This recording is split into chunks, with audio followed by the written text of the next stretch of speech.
31 ವರ್ಷಗಳ ಹಳೆಯ ಹಿಂದಿನ ಕೇಸ್ನಲ್ಲಿ, ಅಂದರೆ 3 ದಶಕದ ಹಿಂದಿನ ಕೇಸ್ನಲ್ಲಿ ಹುಬ್ಬಳ್ಳಿಯಲ್ಲಿ ಶ್ರೀಕಾಂತ್ ಪೂಜಾರಿ ಏನು ಅಚಾನಕ್ಕಾಗಿ ಅರೆಸ್ಟ್ ಆದರು. ಇದರ ವಿರುದ್ಧ ಕೇಸರಿ ಪಡೆಗಳು ಯಾವ ರೀತಿ ಪ್ರತಿಭಟನೆ ಹಮ್ಮಿಕೊಳ್ತು. ಅದಾದ ನಂತರ ಇವತ್ತು ಶ್ರೀಕಾಂತ್ ಪೂಜಾರಿ ಅವರು ಬೇಲ್ ಮೇಲೆ ಬಿಡುಗಡೆ ಹೊಂದಿದ್ದಾರೆ.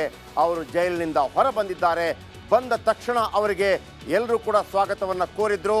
ಶಾಸಕ ಮಹೇಶ್ ತೆಂಗಿನಕಾಯಿ ಇರಬಹುದು, ಇತರ ಅನೇಕರು ಕೂಡ ಜೈಲಿನ ಬಳಿ ಬಂದಿದ್ದರು. ಎಲ್ಲ ಕೇಸರಿ ಪಡೆಗಳು ಒಕ್ಕೊರಲಿಂದ ಅವರನ್ನು ಸ್ವಾಗತ ಮಾಡಿದ್ರು. ಆ ಸಂದರ್ಭದಲ್ಲಿ ರಾಮನ ಫೋಟೋವನ್ನು ಕೂಡ ಅವರಿಗೆ ನೀಡಲಾಯಿತು. ಶ್ರೀಕಾಂತ್ ಪೂಜಾರಿ ಬಂದ ತಕ್ಷಣವೇ ಸರ್ಕಾರದ ವಿರುದ್ಧ ಟೀಕಾ ಪ್ರಹಾರಗೈದ್ರು. ನಂತರ ಅಯೋಧ್ಯೆಗೆ ಈ ಬಾರಿ ನಾನು ಹೋಗ್ತೇನೆ ಅನ್ನುವಂಥ ಘೋಷಣೆಯನ್ನು ಹೇಳಿದ್ರು, ಘೋಷಣೆ ಮೊಳಗಿಸಿದ್ರು. ಈ ಸಂದರ್ಭದಲ್ಲಿ ಜೈ ಶ್ರೀರಾಮ್ ಘೋಷಣೆ ಮುಗಿಲು ಮುಟ್ಟಿತ್ತು. ಅದರ ದೃಶ್ಯಾವಳಿ ನೀವು ಗಮನಿಸ್ತಾ ಇದ್ದೀರಿ. ನಾವು ರಾಮ ಮಂದಿರ ಆಗ್ಬೇಕಂತ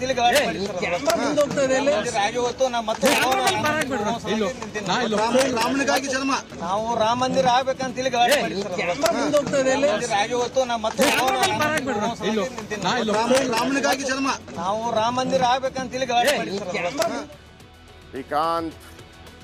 ಶ್ರೀಕಾಂತ್ ಪೂಜಾರಿಗಳು ಇದೀಗ ನಮ್ಮೊಂದಿಗೆ ನೇರ ಸಂಪರ್ಕದಲ್ಲಿದ್ದಾರೆ. ಶ್ರೀಕಾಂತ್ ಪೂಜಾರಿಗಳೇ, ನಮಸ್ಕಾರ, ಹೇಗಿದ್ದೀರಿ? ನಮಸ್ಕಾರ ಸರ್. ನಮಸ್ಕಾರ ಸರ್. ಜೈಲಲ್ಲಿದ್ರಿ, ಬಂದಿದ್ದೀರಿ, ಫ್ಯಾಮಿಲಿ ಎಲ್ಲ ನೋಡಿದ್ರಿ, ಊಟ ಗೀಟ ಸ್ನಾನ ಗೀನೆಲ್ಲ ಆದಂಗಿದೆ, ಚೆನ್ನಾಗಿದ್ದೀರಾ? ಹಾಂ ಸರ್. ಒಂದು ಹೇಳಿ ಶ್ರೀಕಾಂತ್ ಪೂಜಾರಿ ಅವರೇ, ಈಗ ನೀವು ಬಿಡುಗಡೆ ಆಗುವಾಗ ನಾವು ನೋಡಿದ್ವಿ ನಿಮ್ಮನ್ನು. ಮೊನ್ನೆ ಅರೆಸ್ಟ್ ಆದಾಗ ಯಾರೂ ನೋಡಿಲ್ಲ, ಅದು ಅರೆಸ್ಟ್ ಹೆಂಗಾಯ್ತು? ಎಲ್ಲಿದ್ರಿ ನೀವು?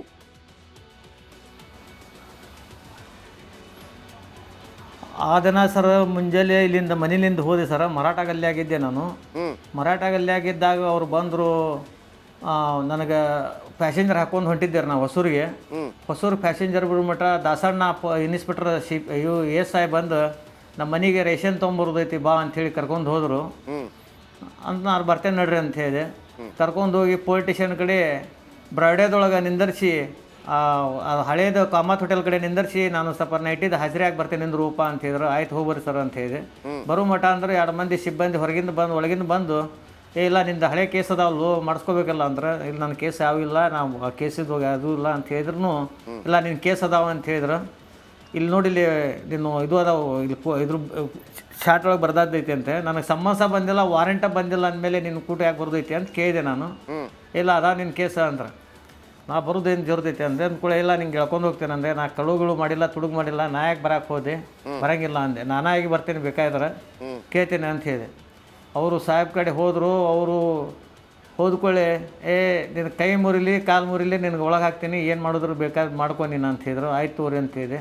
ನಾ ಕೇಳಿದ್ರು. ಅಲ್ಲಿ ಹೋಗಿ ನಿಂದರ್ಸಿ ಅಲ್ಲೇ ಮಂದಿ ಕೈಲಿಂದ ಬರೆಸಿ ಸಹಿ ಮಾಡಿಸ್ಕೊಂಡು ಕರ್ಕೊಂಡು ಹೋದ್ರು ನನಗೆ.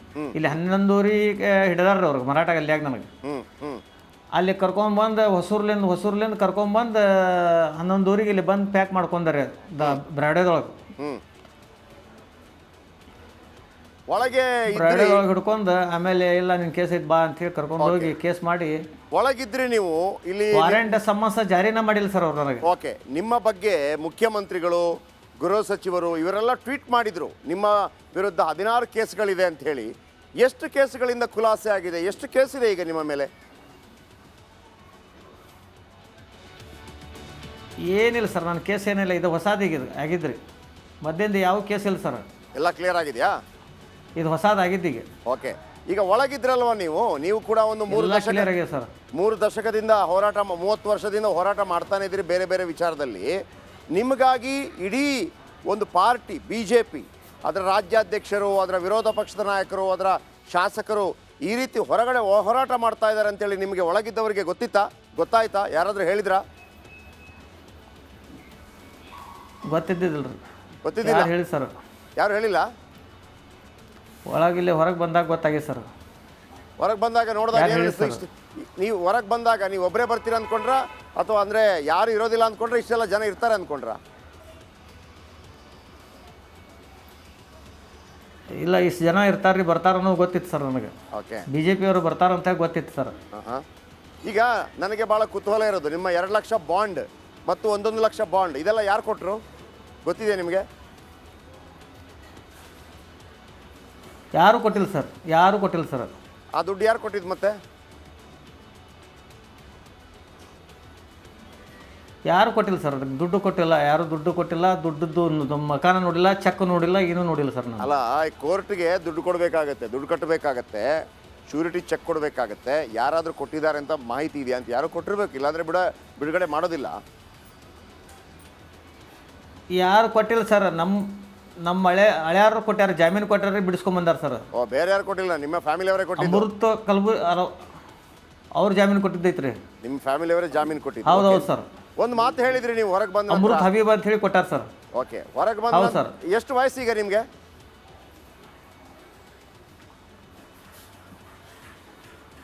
ಸರ್ ನನಗೆ 58 ಸರ್.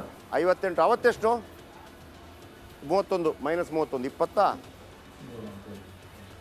ಯಾವಾಗ್ರಿ ಸರ್? ಅವತ್ತು 92 ಸಂದರ್ಭದಲ್ಲಿ 20 ಸರ್. 20. ಅದೇ 58 ಅಂತಂದರೆ ಎಷ್ಟಾಯಿತು? 20. 20 ಸರ್. 20. ಓಕೆ. ಈಗ ಹೊರಗೆ ಬಂದ ನಂತರ ಒಂದು ಮಾತು ಹೇಳಿದ್ರಿ ನೀವು, ಮತ್ತೆ ಹೋಗ್ತೀನಿ ಅಯೋಧ್ಯೆಗೆ ಅಂತ. ಹೋಗ್ತೀರಿ ಏ ಸರ್? ಅಯೋಧ್ಯೆಗೆ ಮತ್ತೆ ಹೋಗ್ತೀರಿ? ಎಲ್ಲ ಹೋಗುದ ಸರ್, ನಾನು ಅಯೋಧ್ಯೆಗೆ ಹೋಗೋವ. ನಾನು ಹೋಗೋನೆ. ಹೌದ್ರಿ, ಹೋಗೋವ ಸರ್. ನಿಮ್ಮ ಬಗ್ಗೆ ಒಂದು ಟೀಕೆ ಕೂಡ ಬಂದಿತ್ತು, ರಾಮ ಭಕ್ತ ನೋಡಿ ಇಂತೆಲ್ಲ ಕೇಸ್ಗಳು.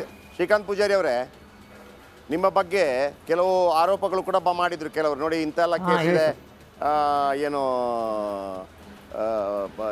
ಜೂಜಾಟದ ಕೇಸ್ ಇದೆ, ಮಟ್ಕಾ ಕೇಸ್ ಇದೆ, ಆಮೇಲೆ ಅಬಕಾರಿ ಕೇಸ್ ಇದೆ ಅಂತೇಳಿ. ಇದನ್ನೆಲ್ಲ ಬಿಟ್ಟು ಬದುಕ್ತೀರಾ? ಮುಂದೆ ಹೆಂಗೆ ಬದುಕ್ತೀರಿ ಇನ್ನು ಮುಂದೆ?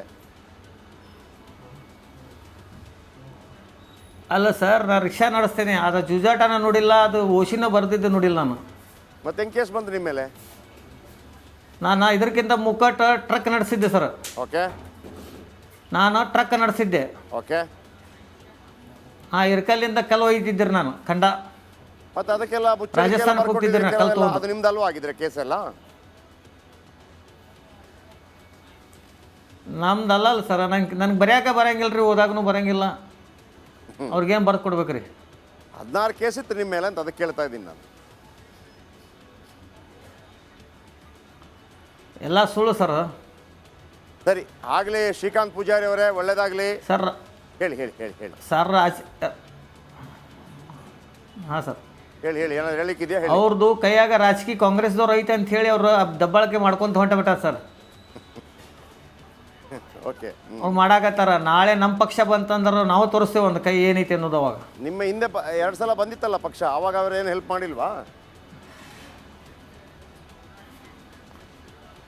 ಅವ್ರು ಹೆಲ್ಪ್ ಅಲ್ರಿ, ನಾವು ಹೆಲ್ಪ್ ಅನ್ನೋದು ಅದ್ರೊಳಗೆ ಕೇಳಕ್ಕೆ ಹೋಗಿಲ್ಲ ಸರ್. ನಾವು ಕೆಲಸ ಮಾಡೋರು, ರಾಜಕೀಯದೊಳಗೆ ಕೆಲಸ ಮಾಡೋರು, ನಾವು ಕೆಲಸ ಮಾಡ್ಕೊಂಡು ಹೆಂಬೆ ತಕ್ಕೊಂಡ್ವಿ ಹೊರತು ಅದಕ್ಕೆ ಕೇಳಕ್ಕೆ ಹೋಗಿಲ್ಲ ಅವ್ರ ಕಡೆ. ನಿಮಗೆ ಟಿಕೆಟ್ ಕೊಡಬೇಕು ಅಂತೇಳಿ ಕಾಂಗ್ರೆಸ್ ಅವ್ರು ಹೇಳ್ತಾ ಇದ್ರು, ಪ್ರಹ್ಲಾದ್ ಜೋಶಿ ಅವ್ರಿಗೆ ಬೇಡ, ಶ್ರೀಕಾಂತ್ ಪೂಜಾರಿ ಅವ್ರಿಗೆ ಕೊಡಿ ಅಂತ. ಸರ್, ಅವ್ರಿಗೂ ನಮಗಿಂತ ದೊಡ್ಡವ್ರು ಅದಾರ, ಅವ್ರಿಗೆ ಕೊಳ್ಳಿ, ಅದ್ರ ಬಗ್ಗೆ ನಾವು ಹೆಲ್ಪ್ ಮಾಡ್ತೀವಿ. ಪ್ರಹ್ಲಾದ್ ಜೋಶಿ ಅವ್ರಿಗೆ ಹೆಲ್ಪ್ ಮಾಡ್ತೇವೆ ನಾವು. ಆದ್ರೆ ನಮ್ಮಲ್ಲಿಂದ ಅವ್ರಿಗೆ ಇದು ಮಾಡೋದು ಬೇಡ, ನಾವು ಅವ್ರಿಗೆ ಹೆಲ್ಪ್ ಮಾಡ್ತೀವಿ. ಅವ್ರು ಎಲ್ಲಿ ಕಳಿಸ್ತಾರೆ ಅಲ್ಲಿ ಹೋಗಿ ನಾವು ಕೆಲಸ ಮಾಡಿ ಬರ್ತೀವಿ, ಮುಗಿಸಿ ಬರ್ತೀವಿ ಹೊರತು ಅವ್ರಲಿಂದ ನಾವು ಇದು ಮಾಡಿ ನಿಂದ್ರದು ಹೌದಿಲ್ಲ ರೀ. ಅಷ್ಟು ದುಡ್ಡು ಬೇಕಲ್ಲ ಸರ್, ನಾವು ಅಷ್ಟು ಸಾಲಿ ಕಲ್ತಿಲ್ಲಲ್ಲ. ಆಗಲೇ ಶ್ರೀಕಾಂತ್ ಪೂಜಾರಿ ಅವರೇ, ಒಳ್ಳೇದಾಗಲಿ. ನಮ್ಮ ಸರ್ ಇದ್ರು ಹೆಲ್ಪ್ ಆಗಿದ್ರೆ ನಮ್ಮ ಹಿಂದೆ ಬರ್ತಿರ್ತಾರಲ್ಲ.